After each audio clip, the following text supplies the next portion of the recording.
성경책을 다른 말로 말해서 언약의 책이다 이렇게 표현합니다. 언약이란 말은 이제 약속이라는 단어와는 좀 달라요. 언약이라는 것은 하나님과 내가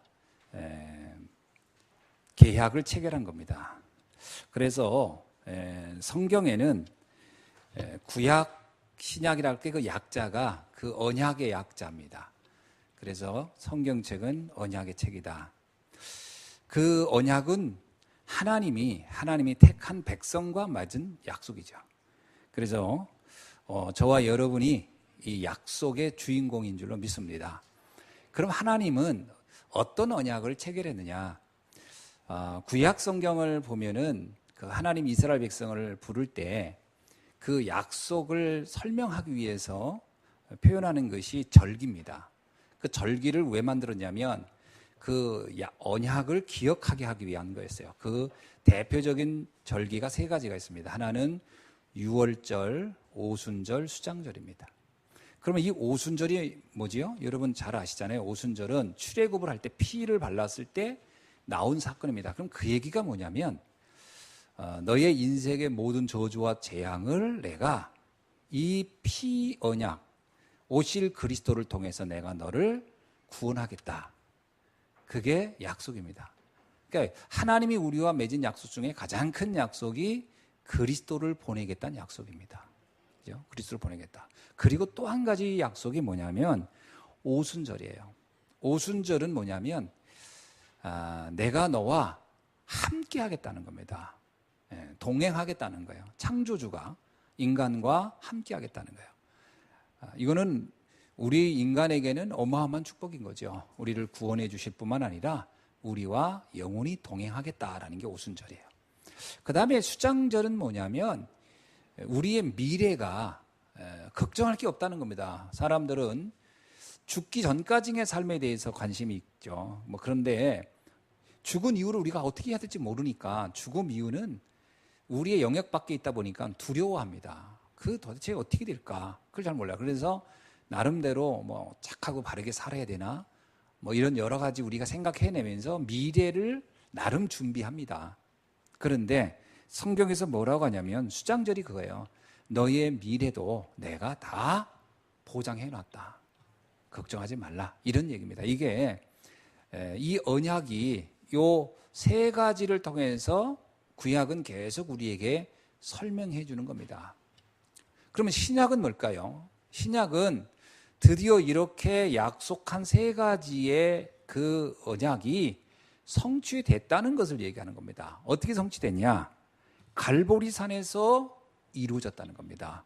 6월절이. 그래서 신약 성경에서 가장 강조되는 세 가지 절기가 있어요. 세 가지의 그 언약이 있습니다. 하나는 뭐냐면 갈보리산의 십자가 사건입니다.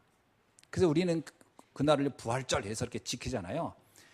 그 절기가 무슨 의미냐면 우리가 마치 구약 성경에서 430년간 그 헤어날 수 없는 노예란 상태에서 빠져나오는 방법이 피언약이라는 유월절이라면 바로 그 유월절의 참 주인공인 그리스도가 십자가에서 죽으심으로 우리 인생이 겪어야 할 모든 문제를 단번에 영원히 해결했다라는 겁니다.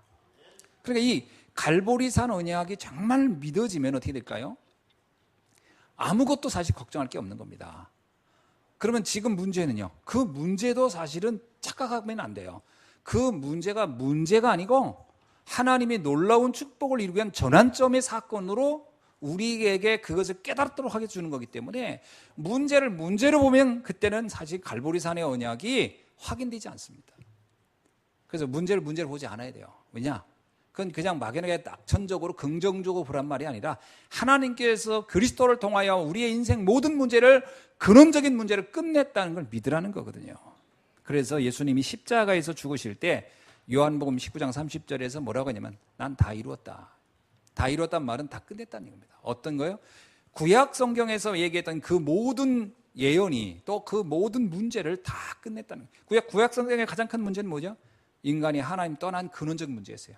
하나님이 떠나서 사단에게 잡혔고 그리고 영원히 지옥에 갈 수밖에 없는 그 근본적인 문제를 그리스도가 십자가에서 다 끝냈다라는 겁니다. 그래서 걱정할 게 없다는 거거든요. 이것이 바로 갈보리산 언약입니다. 이거를 초대교회 성도들이 너무 잘 알았어요. 그래서 초대교회 성도들이 마가다락방에 모였을 때 이 비밀을 붙잡고 그들이 하나님의 역사를 기다릴 수 있었던 거죠. 그게 첫 번째 언약입니다. 신약 성경에서 말하는 가장 중요한 첫 번째 언약이 갈보리산이에요. 두 번째는 뭐냐? 감람산 언약입니다. 다 끝냈는데 이게 잘 안 되는 거예요. 이게 다 분명히 끝냈는데 끝낸 것 같지가 않은 거예요. 그래서 자꾸 방황하는 거예요. 그래서 주님이 다시 부활하셔서 제자들을 다 불러 모읍니다. 어디로? 감람산으로. 그래서 누가복음 24장 50절에 그러니까 베다니라는 곳으로 모였다. 베다니가 예루살렘에서 3km 정도 거리에 되는 위치인데 거기가 바로 감람산 그 위치입니다. 그러니까 감람산이 있는 그 동네 주변을 베다니라고 이렇게 불러요. 그 감람산 주변 도시는 베다니고 그 베다니 안에 감람산이라는 산이 있는 겁니다. 그 산에 제자들을 다 불러 모아서 40일간 중요한 얘기를 합니다. 너의 인생이 다 끝났기 때문에 이제부터 되어질 일이 있다. 그게 뭐냐? 너희를 통하여 하나님의 나라가 이루어질 것이라는 겁니다. 이게 굉장한 겁니다. 하나님의 나라가 이루어질. 하나님 나라의 반대는 뭐예요? 사단의 나라예요. 흑암의 나라예요. 재앙의 나라예요. 이게 다 이제 끝났다는 거예요. 너를 통하여 하나님께서 하나님의 나라를, 하나님의 통치를, 하나님의 역사를 이제 보여줄 것이다. 자, 그래서 이게 감람산에서 모아놓고 한 얘기입니다. 그래서 요한일서 3장 8절에 예수님 뭐라고 합니까? 하나님의 아들이 나타나신 것은 마귀의 일을 멸하려 하심이라. 이 말이 뭐예요? 이제 너희를 통하여 이 흑암을 결박하고 하나님의 통치가 이루어지는 세계가 너의 삶 속에, 너의 가정 속에, 너의 직장 속에, 너의 모든 현장 속에 이루어질 것이다. 이거를 하나님이 우리에게 약속한 겁니다. 이걸 우리가 믿으셔야 돼요. 이걸 믿으라는 거예요.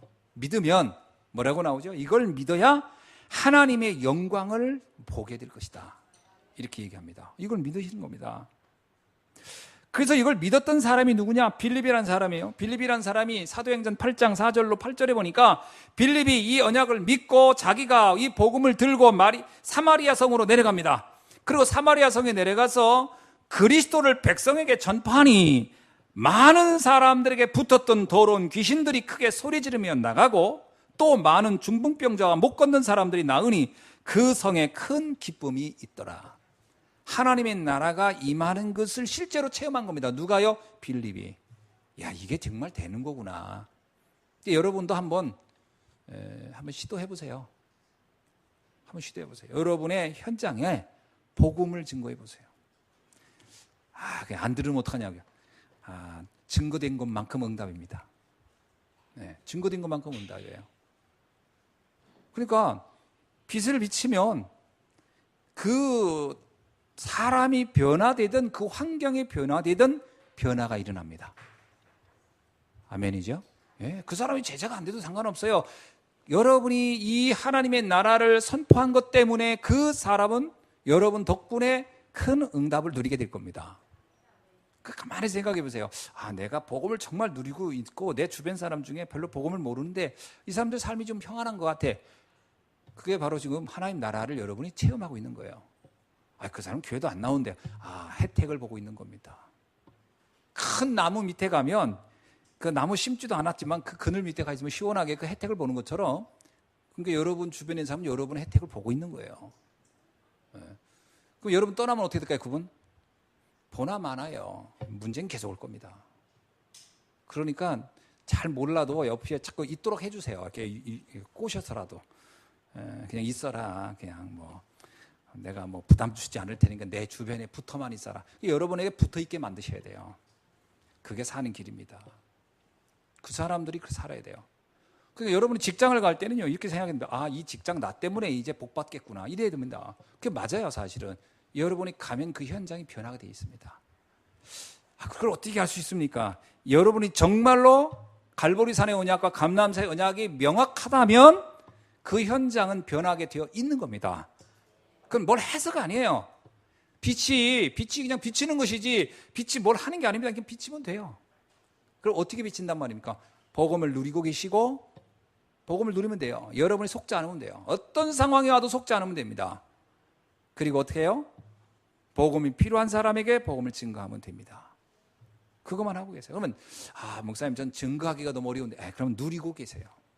누리고 있어도 됩니다.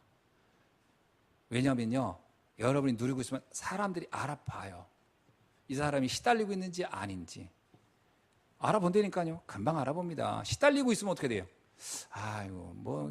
내가 도와줘야 되겠네 이러면 이제 안 되는 거지만 이 사람은 정말 내가 봐도 너무 환경이 안 좋고 너무 상황이 안 좋은데 어떻게 이렇게 평안할 수 있을까? 그게 굉장한 비밀이에요. 그게 요셉이 보디발 집에 갔을 때 보디발이 보고 놀랬던 게 그거 아닙니까? 어떻게 이럴 수가 있지? 그래서 뭐예요? 여호와의 신에 이렇게 감동된 자를 내가 본 적이 없다. 그 말이 뭐예요? 누리고 있었다는 겁니다. 많은 사람은 문제 앞에 다 착각하고 시달려요. 그리고 전부 다 시험 들어있어요. 갈등하고 나쁘게 말하면요 정말 잘 삐져요. 삐지고 오해하고 정말 잘합니다. 사람들이 다 그렇습니다. 왜냐하면 자기 중심으로 생각하기 때문에 나한테 좀 필요하지 않다. 내가 이익이 그러면 막 너무 속상해하고 막 그럽니다. 그럴수록 여러분이 복음 누리고 있으면 자기에게 이익을 원하는 사람일수록 여러분을 더 잘 알아봅니다. 왜냐? 여러분을 통해서 이익이 올 거니까요. 어떤 이익이요? 여러 형태로 이익이 올 거니까. 하나님 나라 믿으시기 바랍니다. 이게 성경이 말한 약속이에요. 언약이에요. 여러분 뭐라고 성경이 뭐라고 있습니까? 우리한테 이렇게 표현합니다. 마가복음 3장 13절로 14절.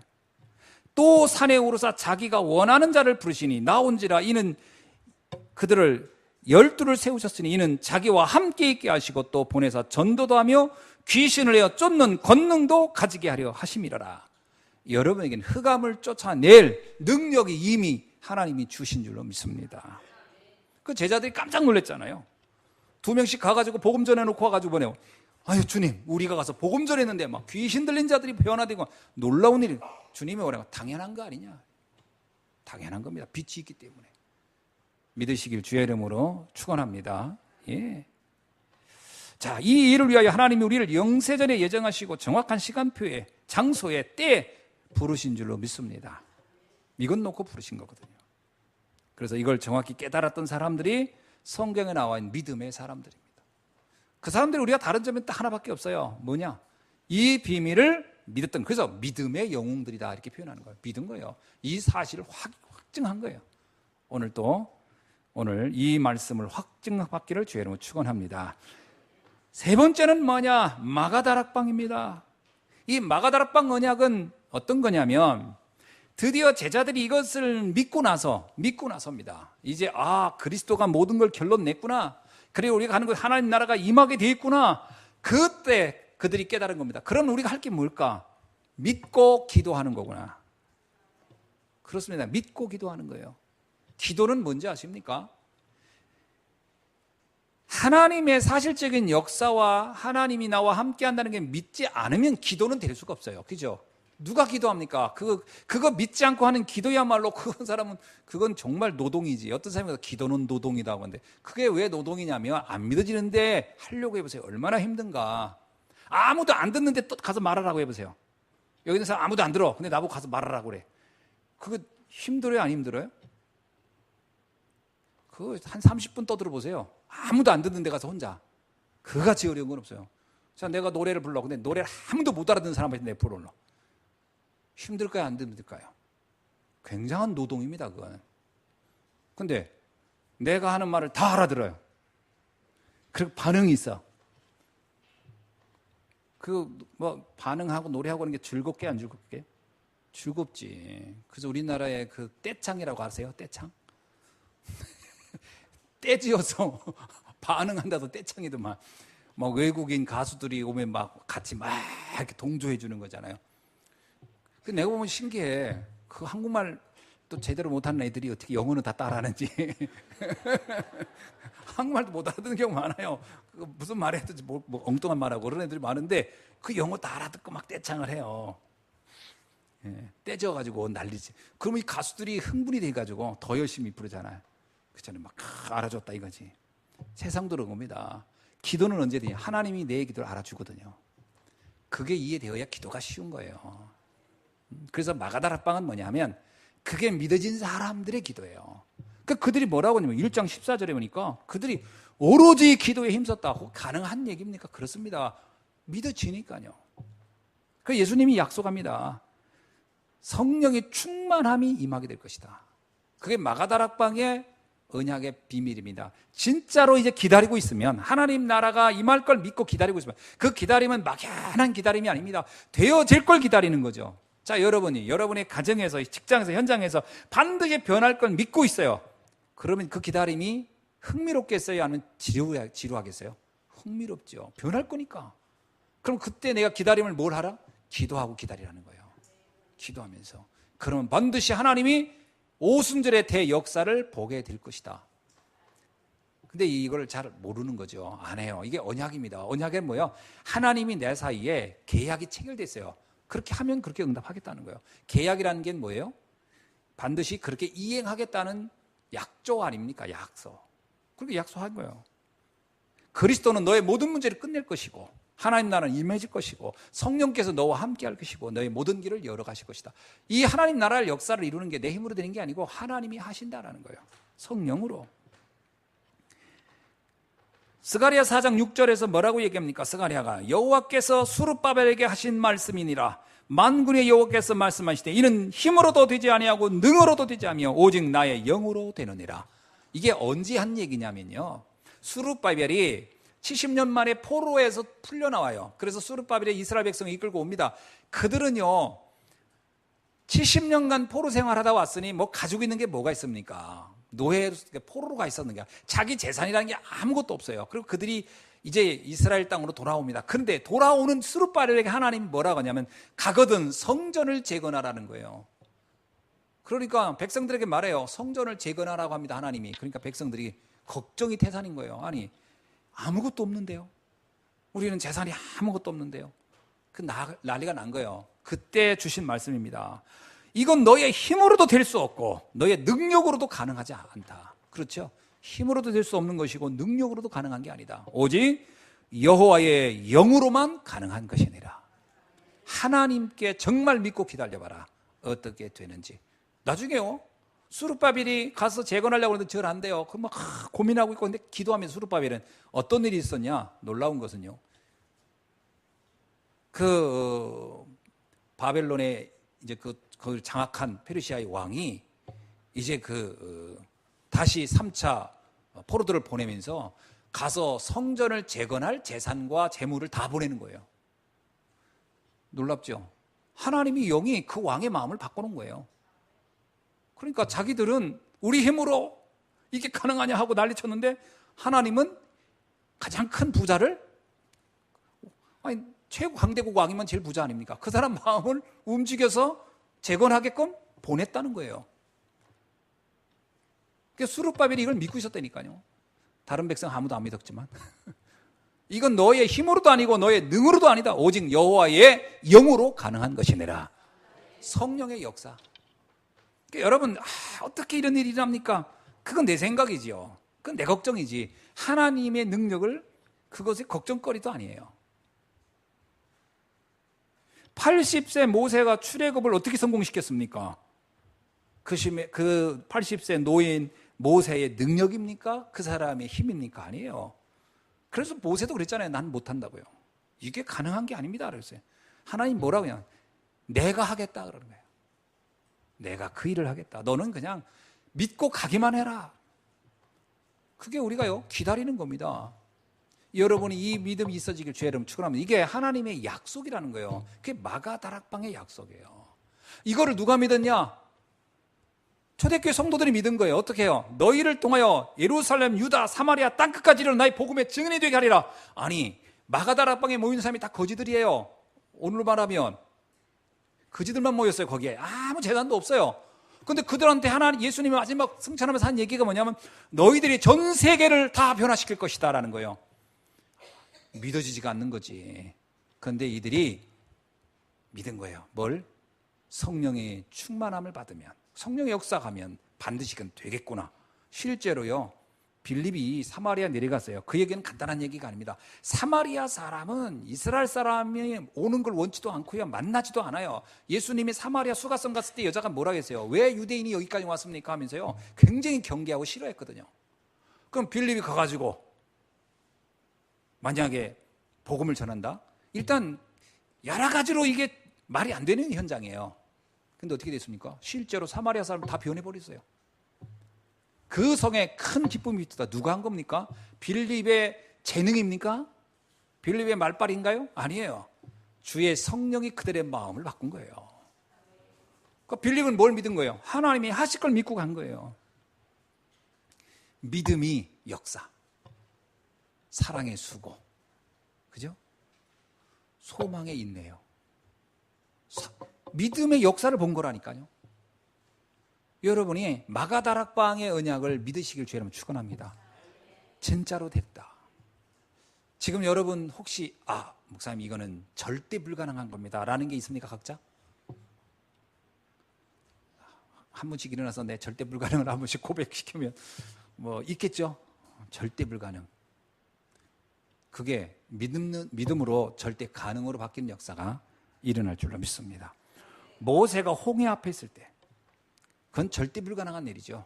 홍해를 어떻게 강합니까? 홍해가 뭐예요? 또랑이 아니에요. 또랑이 아니고 큰 바다입니다. 여러분 지금도 홍해는요, 이게 옛날에 있는 바다고 지금 없어진 바다가 아니에요. 홍해는 지금도 똑같아요. 내가 홍해를 가봤어요. 홍해가 얼마나 큰지. 왜 지구상 지도로 보면 홍해가 이렇게 그려져 있잖아요. 그래서 이게 감이 안 오더라고요. 그래서 홍해를 가서 봤어요. 이렇게 봤더니 저 끝이 가물가물하게 보여요. 수평선 지나서 어마어마하게 큰 바다예요. 이 어마어마하게 큰 바다 앞에 섰을 때 모세 심정이 어땠을까요? 막막했을 것 같아요. 인간적으로는. 근데 그게 갈라진 겁니다. 이게 합리적인 학자들은 안 믿어지니까 뭐라고 하냐면 홍해를 갈라간 게 아니고 홍해 옆을 걸어갔다 이렇게 표현하더라고. 그건 저는 신학교 다닐 때 그렇게 배웠어요. 왜 홍해냐? 노을이 질 때 바다가 붉게 이렇게 비친다는 거예요. 근데 실제 가보니까 홍해가 그렇게 막 내 느낌에 막 붉고 막 이러지는 않더라고요. 근데 그 붉은 때가 있대요. 그건 잘 모르겠고. 푸른색이에요. 근데 그 옆에를 지나갔대요. 갈 때 이렇게. 근데 제가 가보니까 지나갈 수가 없어요. 그게 우리처럼 이렇게 서해안처럼 이렇게 된 게 아니라 동해처럼 이렇게 경사져 가지고 그게 이렇게 걸어갈 수 있는 길이 아니에요. 이렇게 횡단하면 횡단했지. 주께서 가르신 거거든요. 누가 한 겁니까? 하나님이 하신 거세요. 그래서 사도행전 1장 14절에 이 비밀을 알았던 초대교회 성도들은 여자들과 예수의 어머니 마리아와 예수의 아우들과 더불어 마음을 갖춰요 오로지 기도에 힘쓰더라. 아멘. 이 언약을 여러분이 굳게 붙잡는 날이 되기를 주의 이름으로 축원합니다. 예, 이 언약을 잡으셔야 돼요. 자, 이 언약을 잡은 사람들에게 오늘 주시는 말씀입니다. 4장 1절을 볼게요. 그러므로 주 안에서 갇힌 내가 너희를 권하노니. 바울은 지금 감옥에 갇혀 있는 상태예요. 그럼 이 바울이 어떤 사람입니까? 이런 언약을 알고 있는 사람이에요. 이 언약을 가지고 있는 사람이에요. 자기는 감옥에 있는데 감옥 밖에 있는 사람들한테 말합니다. 하나님은 모든 일들을 너희들을 통하여 이루실 것이다. 그 말을 하는 거거든요. 그래서 우리가 세 가지를 오늘 여러분이 굳게 붙잡는 날이 되길 바랍니다. 첫째는요, 복음을 아는 자가 돼야 됩니다. 복음을 아는 자. 복음을 안다는 말이 뭡니까? 예수가 그리스도 그렇게 하면 그 복음의 핵심이죠. 그럼 복음을 안다는 말은 첫째입니다. 근본 문제를 아는 자예요. 근본 문제를 알아야 복음이 이해돼요. 어둠을 알아야 빛을 알게 되는 겁니다. 그죠? 빛을 이해 못한다라는 것은 어둠을 이해 못했다는 것 같은 거예요. 어둠을 알아야 빛을 아는 겁니다. 근본 문제를 이해해야 돼요.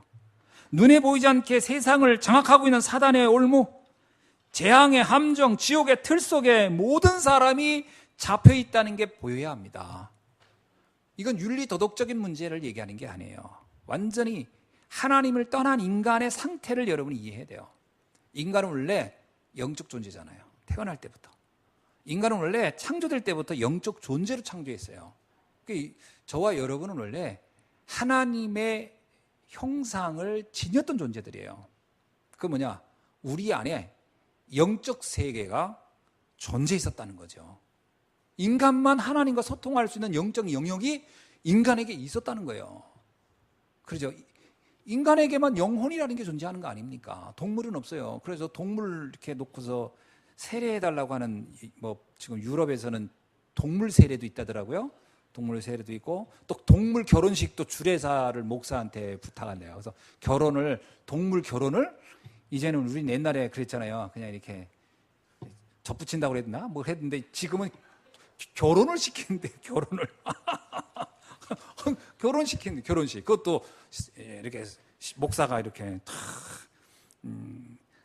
암흑의 마티스 군과 마티스 양이, 참 기가 막힌 세상이에요. 기가 막힌 세상.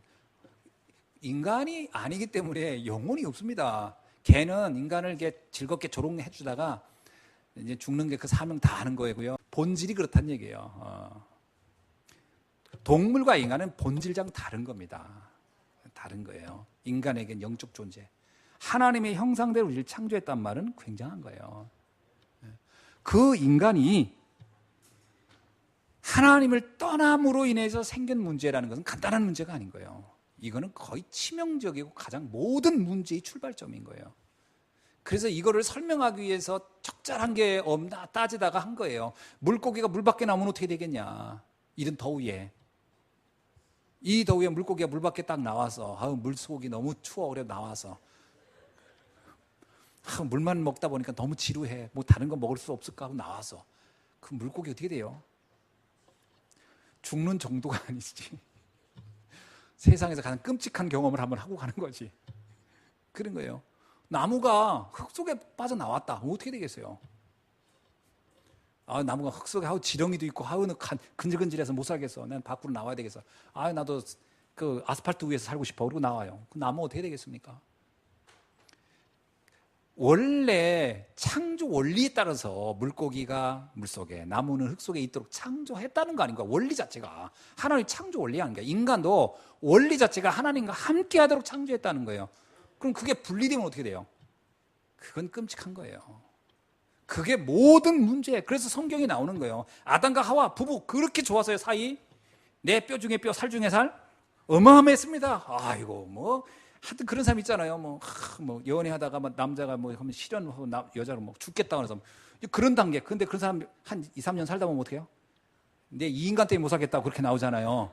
그 왜 그렇게 되냐는 거예요. 왜? 그게 하나님 떠나면요. 그렇게 될 수밖에 없는 거예요. 하나님 떠난 인간이 갖는 문제예요.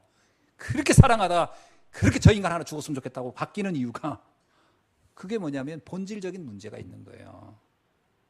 본질적인 문제. 그걸 이해 못해서. 그러니까 자녀 얼마나 이쁩니까? 나중에 자녀가 또 얼마나 또 이게 짜증나는 존재가 되기도 해요. 왜 그렇습니까? 그게 본질적인 문제를 가지고 있어서 그런 거예요. 이뻤다가 미웠다, 이뻤다 미웠다를 반복하잖아요. 본질적인 문제예요. 하나님 떠났기 때문에. 그것이 이제 거기서 권력도 나오는데 그 권력도 수많은 사람 죽이잖아요. 여러분 다 나오잖아요. 니무론 사건, 니무론. 가인과 아벨의 살인 사건. 그게 뭘 설명하려고 하냐? 하나님을 떠난 상태에 일어난 인간의 역사, 본질, 실존에 대한 설명을 쫙 한 거예요. 이렇게 되는 것이다. 그러니 뭘 해야 된다? 빨리 하나님을 만나야 된다는 거예요.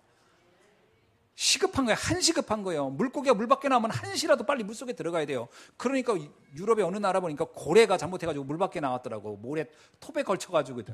사람들이 그 고래를 물속에 넣어주려고 난리 그래가지고. 그래도 그냥 끌고 어떻게 해가지고서 물속에 들어가니까 살아가지고 이렇게 가는 거 보니까 사람들이 박수치고 난리던데 그 물속에 넣기 위해서 얼마나 많은 사람이 수고하는지를 내가 봤어요. 근데 그렇게 안 되면 어떻게 돼요? 그 시기가 기간이 있더라고요. 그것도 물속에 들어가야 할 기간. 그거 안 들어가면 그냥 아무리 큰 고래라도 내장부터 부패해가지고 죽는다는 거예요. 그러니까 빨리 넣어줘. 사람도 마찬가지입니다. 빨리 하나님 만나게 해야 돼요. 아니면 어딘가 부패되고 있는 거예요. 부패합니다. 영적 부패가 된 거예요. 삶 다 무너지는 거예요. 왜 사람들이 이렇게 중독에 빠지고 왜 저렇게 방황하고 왜 저렇게 지금 이상하게 되느냐? 부패하고 있는 거예요, 세상이. 생각이, 영혼이 부패하고 있는 거예요. 막 왜 사람들이 악에 받쳐 사냐? 부패한 거 아닙니까? 인격이 부패한 거예요. 그거 빨리 회복해야 돼요. 그래서 이 근본 문제를 심각하게 봐야 돼요. 하나님 모른다는 거. 모든 저주 중에 저주가 하나님 모르는 거예요. 우리가 윤리적으로 도덕적으로 뭐 사과 하나 따먹고 배 하나 먹고 막 그것 때문에 우리가 이렇게 저주받고 있는 게 아닙니다. 그것 때문에 저주받는 게 아니에요. 뭐 때문에 저주받냐? 하나님 모르는 데서 오는 문제예요. 하나님 모른다는 얘기는 뭐예요? 근본적인 공허가 채워지지 않는 거예요. 허무가 채워지지 않는 거예요. 그 참 인간이라는 것은요, 바닷물을 마시는 사람처럼 그냥 뭘 가져도 만족이 없어요. 뭘 해도 끝이 없어요. 그거 끝나야 되거든요. 그게 안 끝나면 인류의 전쟁도 멈추지 않습니다. 그래서 이걸 해결할 근본 해답, 그리스도를 알아야 하는 것이죠. 예, 이 근본 문제가 이해되어야 이건 인간의 몸부림을 쳐서 해결될 문제가 아니구나를 알게 되잖아요. 욕망이 멈추지 않는 거예요, 인간은. 그게 어떻게 되겠습니까? 그러니까요, 이거는 인간의 힘으로 제재되지 않아요. 인간의 힘으로 제재하는데. 그러니까 지금 우리 이 땅의 평화는 어떤 평화입니까? 지금 이 땅의 평화는 뭐로 지금 평화를 만들고 있는 거예요? 교육인가요? 아닙니다. 지구상의 평화는요, 핵무기로 지금 유지되고 있는 거예요. 핵무기로. 네 건드려, 나도 건드려. 그러니까 서로 무서워, 그럼 참자. 이러고 있는 것이지 이게 평화입니까, 진정아? 서로 무서워서 참고 있는 것이지 평화는 아니에요. 인류의 평화라고 생각하지만 아닙니다. 인간이 만들어낸 평화는 다 거짓 평화예요. 이게 지금 지구상의 문제입니다. 이걸 어떻게 해결하겠습니까? 해결할 길이 없다니까요. 하나님이 보내신 그리스도를 통하여 하나님을 만나면 끝납니다. 진짜 제 생각에 모든 민족이 하나님을 다 만난다. 그러면 인류의 모든 재앙과 저주는 다 없어질 겁니다. 하나님을 만나야 돼요. 그거 외에는 다른 길이 사실은 없습니다. 목사님, 지금까지 많은 교회가 있었고 지금까지 많은 그 성경이 전해지고 막 복음이 전했는데 근데 왜 그땐 전쟁이 있었습니까? 예, 말씀드리죠. 정확한 복음이 증거된 적이 한 번도 없었어요. 그래서 평화가 안 온 겁니다. 그 십자군 전쟁, 그게 복음입니까? 완전히 종교를 이용해서 욕망에 똘똘 뭉쳤던 정치인들이었지. 아닙니다. 한 번도 복음이 러시아를 가보세요. 복음이 증거된 적이 있는가? 없습니다. 마리아 숭배지요. 남미를 가보세요. 페루인가 칠레인가 보니까요, 여러분 아시잖아요. 브라질은 예수님 상을 거대하게 만들어놨죠. 근데 페루인가 칠레인가 거기는 또 마리아 상을 거대하게 만들어놨더라고. 다 그리고 나서 축제를 무슨 축제 합니까? 여신 축제 하는 거예요. 다 카니발 옷 벗고 난리치는 거예요. 무슨 거기에 복음이 증거된 적이 있습니까? 기독교라는 이름과 십자가라는 그런 모형이 가서 있을 뿐이지 진정으로 그리스도가 선포된 적은 한 번도 없다. 제가 필리핀 가서 유목사님도 그런 얘기 많이 하지만 자동차 보면요, 지저스 크라이스트 이렇게 붙이고 다니는 차 되게 많아요. 저기 필리핀은 지저스 크라이스트. 그래서 이 사람들은 예수 그리스도를 아는가 보다. 그래서 물어봤어요. 예수 그리스도를 설명할 수 있냐 했더니 마리아의 아들이래. 아니 그게 아니고 예수 그리스도를 설명을 해보라고 했더니 하나님의 아들이라는 거예요. 그럼 예수 그리스도가 무슨 일 했냐 했더니 십자가에서 죽었대. 성경에 있는 몇 가지 정보 기록을 알 뿐이에요. 그 그리스도가 나예요. 무슨 관계가 있냐 몰라요. 그냥 믿으면 평안해요. 이 정도죠. 지금까지는 그리스도가 증거된 적이 없다. 그래서 이 땅은 이 저주와 재앙이 멈춘 적이 없는 거예요. 전해야 됩니다. 누군가는 전해야 되는 거예요. 로마가 전 세계를 다 학살하고 전쟁으로 다 피바바람을 몰아치고 있을 때 초대교회 성도들이 그곳에 그리스도를 증거하기 시작합니다. 그래서 어떻게 했습니까? 최초로 그리스도가 증거되면서 그 사륙이 끝난 거예요. 복음이 증거돼야 끝나는 겁니다. 다른 방법은 이러한 인간의 야만성과 이 폭력성을 멈출 수 있는 게 아무것도 없어요. 아무것도 없습니다. 오직 그리스도 외에는 다른 길이 없습니다. 그래서 인간이 하나님을 떠날 때 하나님께서 바로 우리에게 답을 줬어요. 여자의 후손이 와서 뱀의 머리를 짓밟을 것이다. 여자의 후손은 오실 그리스도를 상징하는 거잖아요. 그 그리스도를 아는 비밀을 정확히 알아야 됩니다. 그리스도는 뭐 하는 겁니까? 그리스도는 원죄를 해결한, 하나님 떠난 문제를 해결한 참 제사장이에요. 그리스도는요, 사단을 멸한 참 왕이세요. 그리스도는 하나님 만나는 참된 길이 되는 참 선지자가 되는 것이죠. 이 비밀을 우리가 알아야 되는 거죠. 세 번째, 복음을 안다는 것은요, 에베소서 4장 1절입니다. 우리 부르심을 받은 일에 합당하게 행하며, 내가 그러면 무엇 때문에 하나님은 나를 택했을까? 부르심을 아는 겁니다. 왜 하나님은 여러분을 부르셨다고 생각하십니까? 뭐 때문에요? 그걸 알아야 되는 거예요. 하나님이 왜 나를 부르셨을까? 부르는 방법은 여러 가지입니다. 어떤 분은 그러더라고요. 하나님이 나를 부르셨습니다. 저는 하나님의 음성을 듣고 왔습니다. 그랬더니 어떻게 무슨 음성으로 들리던가요 하는데, 그 음성이라는 것은 그 비유적인 설명인 거고요. 내가 복음을 들을 수 있는 경로를 하나님의 부름이라고 하는 겁니다. 경로예요. 그것이 남편을 통해서 들었던, 자녀를 통해 들었던, 우연히 전도지를 받고 들었던, 아니면 친한 친구가 내가 소개, 그 친구의 입을 통하여 주께서 말씀을 전했던 거죠. 그 전도지를 통해 주의 음성이 내게 전가된 겁니다. 그래서 내가 복음을 안 거예요. 그럼 하나님은 나를 부르신 거예요. 근데 왜 부르셨냐는 거예요. 왜 그 복음을 깨달아졌을까요? 복음은 아무나 깨달아지는 게 아닙니다. 성령이 아니고서는 예수를 주라 시인할 자가 없다고 했잖아요. 예수가 그리스도라고 믿어진다는 것은, 이거는요, 정말 그 뭐라고 해야 되는가, 뭐 그냥 천지개벽할 기적인 거예요. 저는 그렇게 생각합니다. 왜?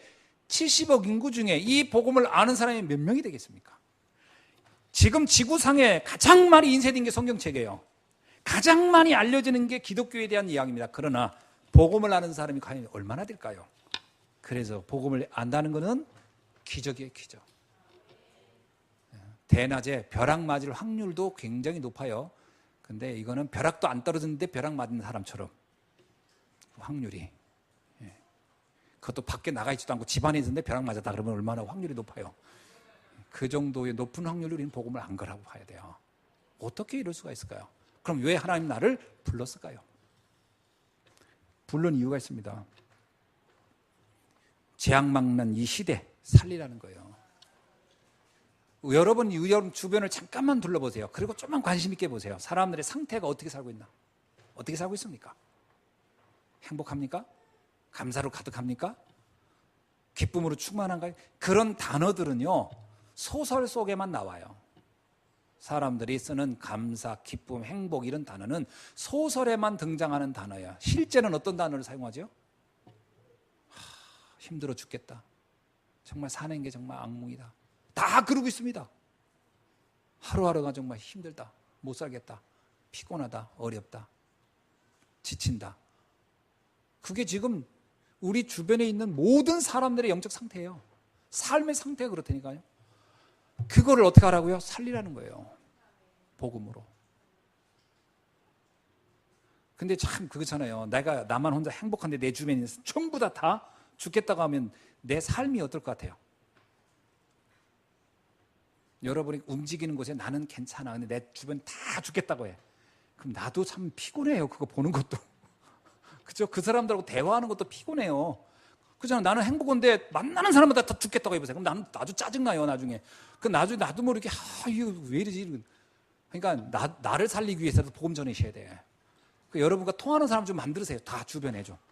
이렇게 대화를 하면 금방 뭐 소통이 되고, 맞아, 감사하지, 행복하지, 지금만큼 행복할 때가 언제 있었어? 이렇게 하는 사람을 좀 내 주변에 계속 만드시라니까.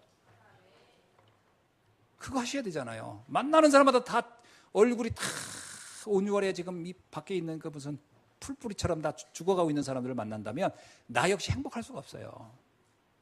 복음 전하셔야 돼요. 내 주변을 다 살려라. 아멘. 이게 하나님이 우리를 부르신 거예요. 그래서 뭐라고 얘기합니까? 이걸 부르심에 대하여 우리가, 그래서 마태복음 5장 13절로 16절에 뭐라면 너희는 세상의 소금이요 세상의 빛이라. 아멘. 여러분이 세상의 소금이고 세상의 빛입니다. 소금은 뭐예요? 부패를 막는 거잖아요. 며칠 전에 갈치를 하나 샀어요. 같이 사가지고 거기다 소금을 뿌려놓고, 그리고 지난번에 뭐 리더부터 막 며칠 어디 갔다 왔거든. 걱정되더라고. 갈치 그때 맛있게 생긴 거 소금 뿌려놨는데 혹시 썩으면 어떡하는지 했더니 하나도 안 썩었어. 왜냐? 소금 때문에. 근데 이 더위에 소금 안 뿌려놨으면 어땠을까? 집안이 난리 났을 거야 아마. 난리. 거기서 살아남는 인간 뭔가가 나와 꿈틀거리고 돌아다녔을 거예요 온통. 다행히도 소금을 뿌려놔가지고 그래도 괜찮더라고. 그 집사람이 걱정됐는지 그거 먹지 말라고 하더라고. 근데 난 소금을 믿고 괜찮아 먹지 뭐. 그래서 딱 컸어요. 꿀맛이더만.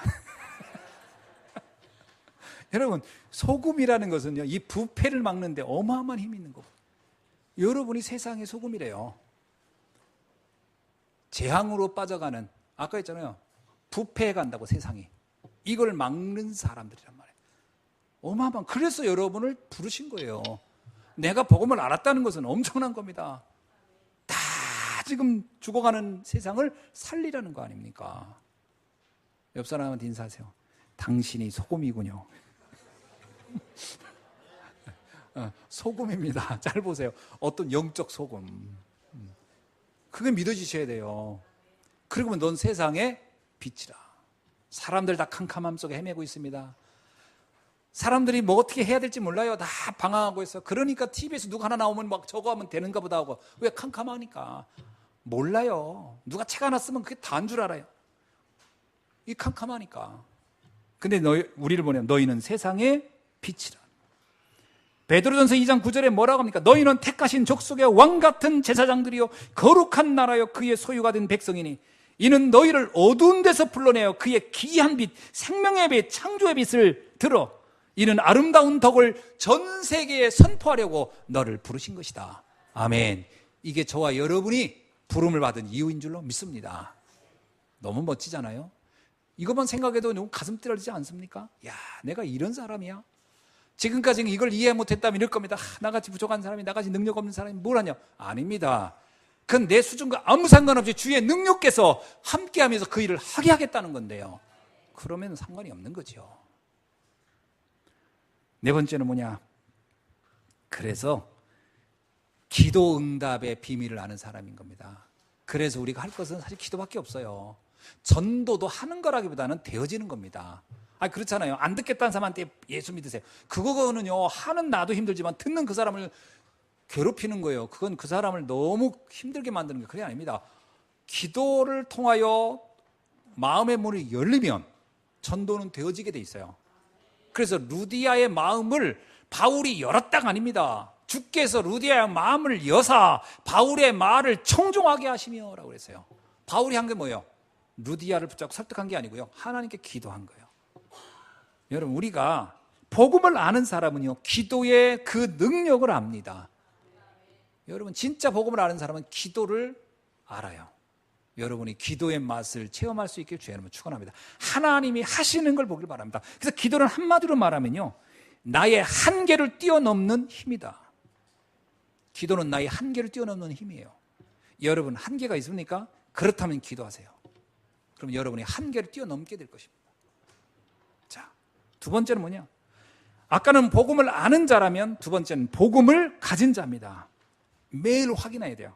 복음을 가졌다는 얘기는 뭐냐? 마가복음 3장 13절로 15절에 보니까 하나님이 원하신 자를 부르시고 그들과 함께 있기 원하며 나가서 전도도 하며 귀신을 내어 쫓는 권세도 주기 원함이라 그랬어요.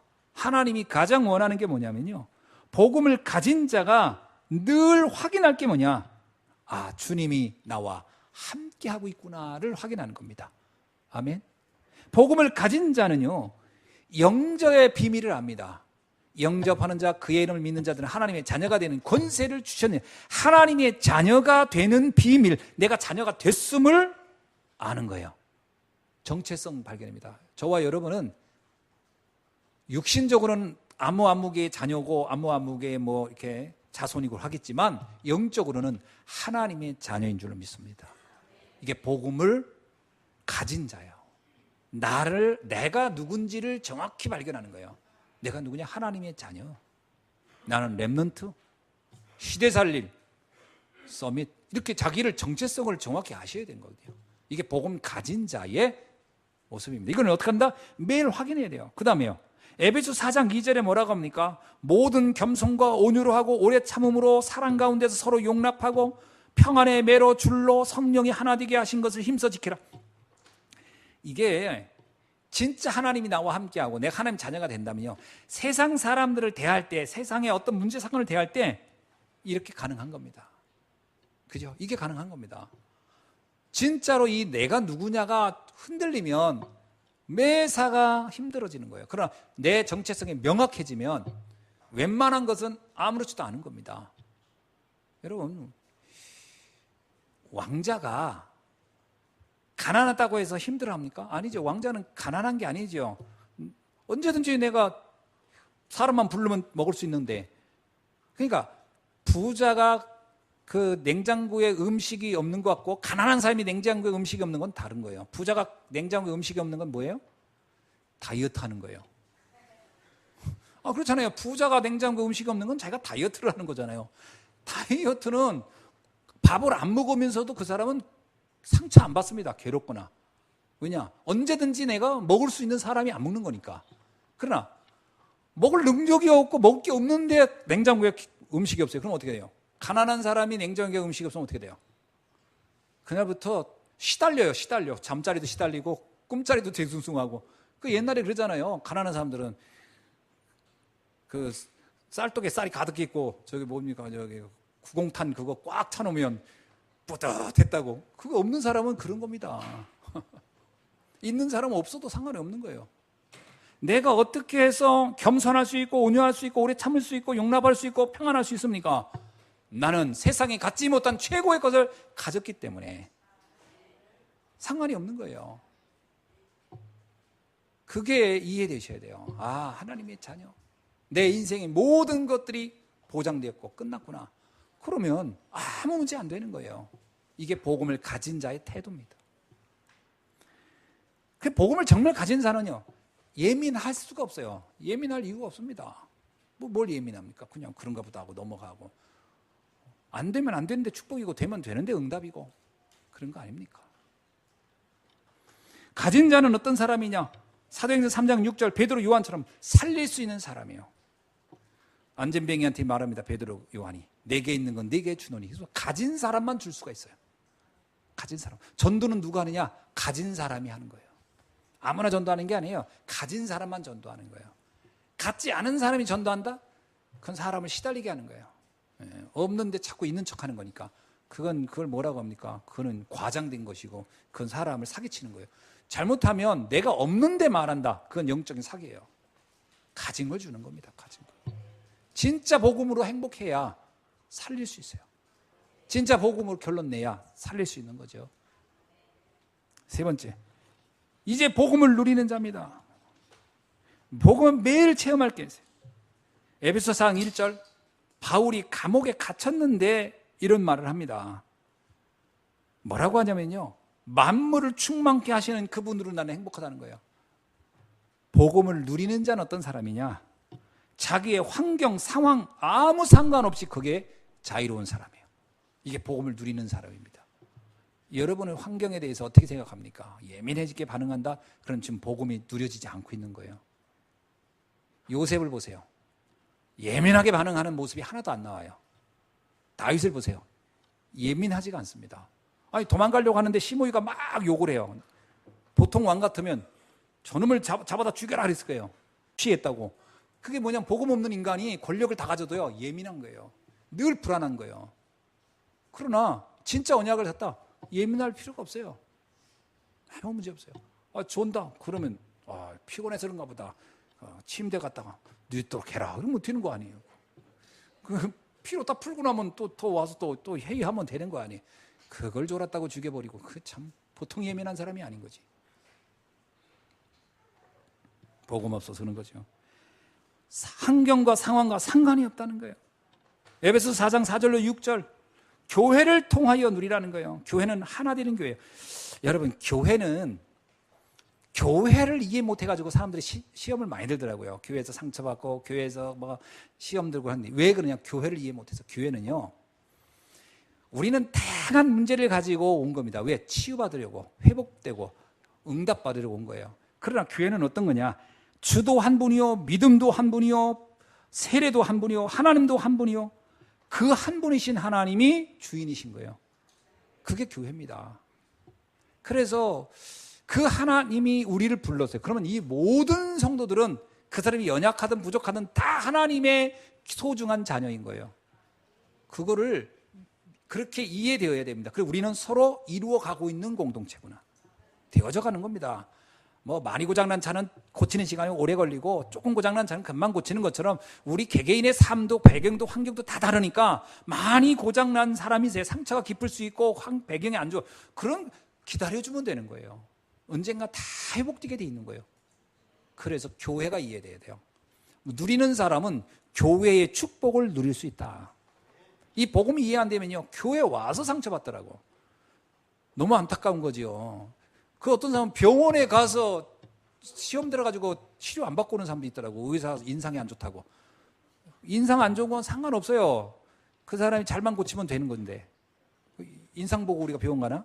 근데 자꾸 그런 거 따지는 사람 있잖아요. 병원 갔더니 뭐 쉬는 시간에 사탕을 안 줬다고.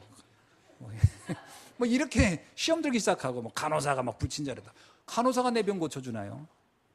그러니까 본질을 자꾸 놓치는 거예요. 본질을 회복하기를 주의 이름으로 축원합니다. 누리셔야 돼요. 교회의 가치. 이 시대의 마지막 이 재앙을 막으려고 하나님 교회를 세우셨구나. 그 응답을 누리시면 됩니다. 자, 그럼 또 뭐가 있습니까? 4장 10절에 보니까 만물을 충만케 하시는 그 하나님의 성취 속에 있는 겁니다. 만물을, 하나님은 하늘과 땅의 모든 것들을 하나님은 다 회복시키는 그날이 옵니다. 기다리시면 돼요. 복음을 누리는 분들은 기다릴 수 있는 겁니다. 서로 인사합시다. 좀 기다릴 수 있도록 합시다. 특히 이 기다리자는 말을 우리가 많이 해야 될 이유는, 한국 사람들이요, 이게 거의 저도 그렇지만 급해. 그래서 신앙생활도 다 빨리빨리야. 하여튼 뭐 밥 먹는 거 빨리빨리, 어디 가는 거 빨리빨리. 저도 저도 그러는데, 외국에 가서도 우리 성도님들한테 빨리 오세요. 이 말을 제일 많이 하는 것 같아요. 빨리 오세요. 비행기 탈 때 빨리 오세요. 그런 말 참 많이 하는데, 신앙생활은 그렇게 안 해야 돼요. 신앙생활은 그냥 기다리면 되는 거예요. 하나님이 시간표 따라서 해 가십니다. 그거 빨리빨리 설쳐도 될 게 아니거든요. 자, 만물을 충만케 하시는 분의 능력을 믿어라. 그러면 로마서 16장 20절에 그때 사단이 속히 무릎을 꿇게 될 것이다. 아멘. 예. 누리는 자 앞에 사단은 절대로 힘을 쓸 수 없습니다. 여러분이 복음 누리고 있으면 사단은 굴복하게 돼 있는 겁니다.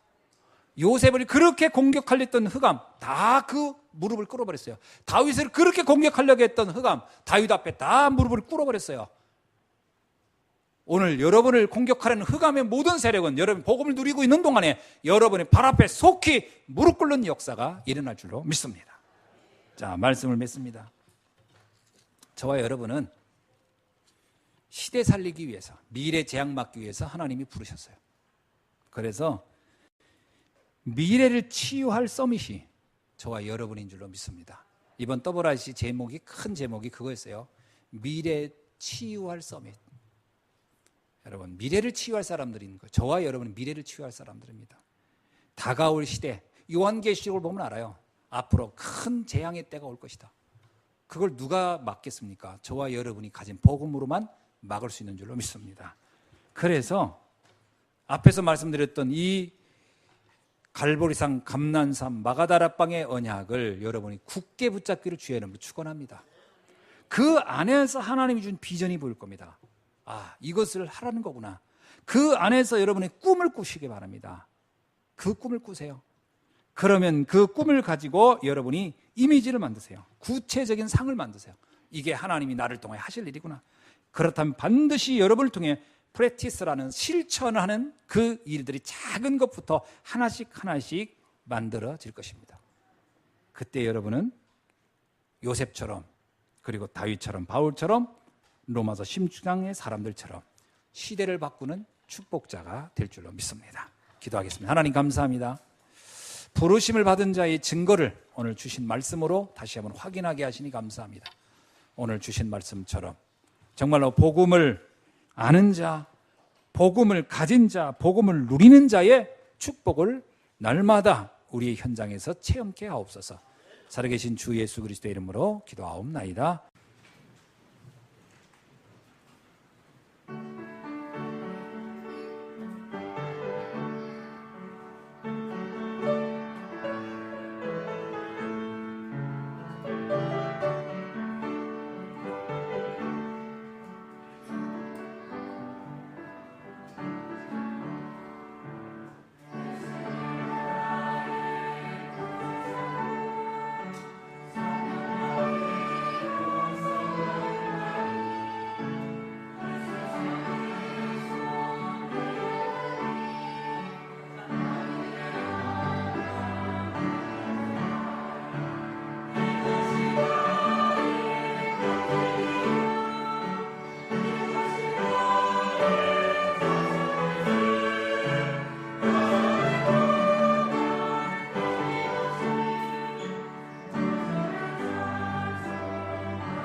아멘.